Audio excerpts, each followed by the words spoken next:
Netflix will be releasing Season 5 of The Crown today, November 9, worldwide, with audiences finally able to see the show for themselves, following months of controversy and criticism. Prior to the drama's release, the American streaming platform shared a trailer teasing the forthcoming episodes.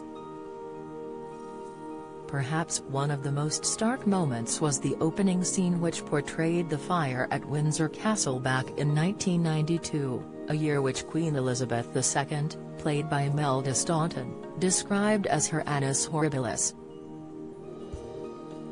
Season 5 will be looking at the events of this horrific fire and how it impacted the royal family, particularly the Queen. How did the fire at Windsor Castle start? The fire broke out 30 years ago on November 20, 1992 at around 11:30 a.m., wreaking havoc on the castle. The blaze started in the Queen's private chapel and then spread to over 100 rooms, including Brunswick Tower and St. George's Hall. A faulty spotlight in the chapel was labelled as the culprit and started the fire after it ignited a curtain beside the altar. The building's materials and also the vast space within St. George's Hall are thought to have contributed to the flames spreading so quickly.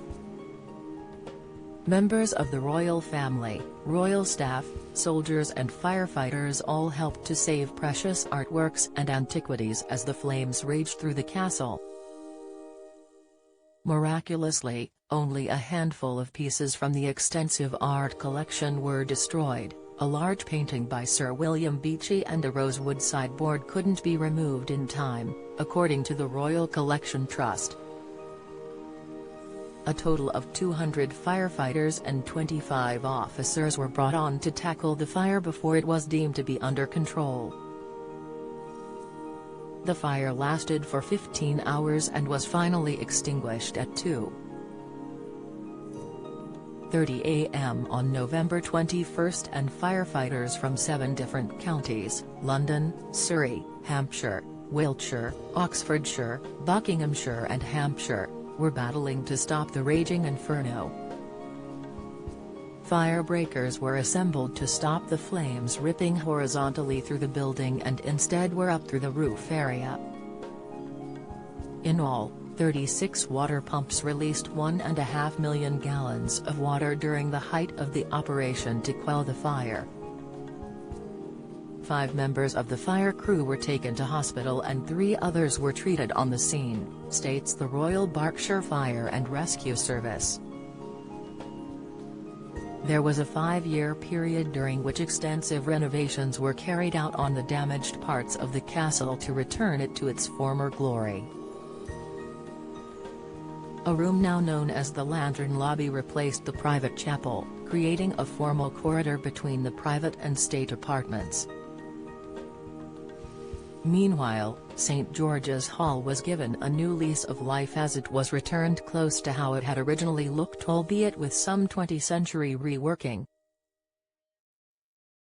The restoration was officially finished on November 20, 1997, 5 years to the date of the fire and also the 50th wedding anniversary of the Queen and Prince Philip, Jonathan Pryce.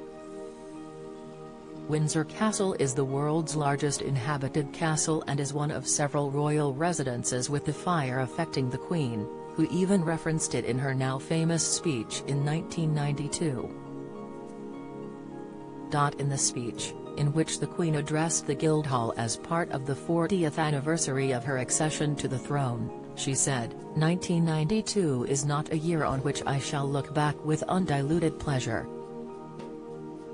In the words of one of my more sympathetic correspondents, it has turned out to be an annus horribilis. I suspect that I am not alone in thinking it so. Indeed, I suspect that there are very few people or institutions unaffected by these last months of worldwide turmoil and uncertainty. This generosity and wholehearted kindness of the Corporation of the City to Prince Philip and me would be welcome at any time, but at this particular moment, in the aftermath of Friday's tragic fire at Windsor, it is especially so. The Crown Season 5 will be released on Netflix on Wednesday, November 9.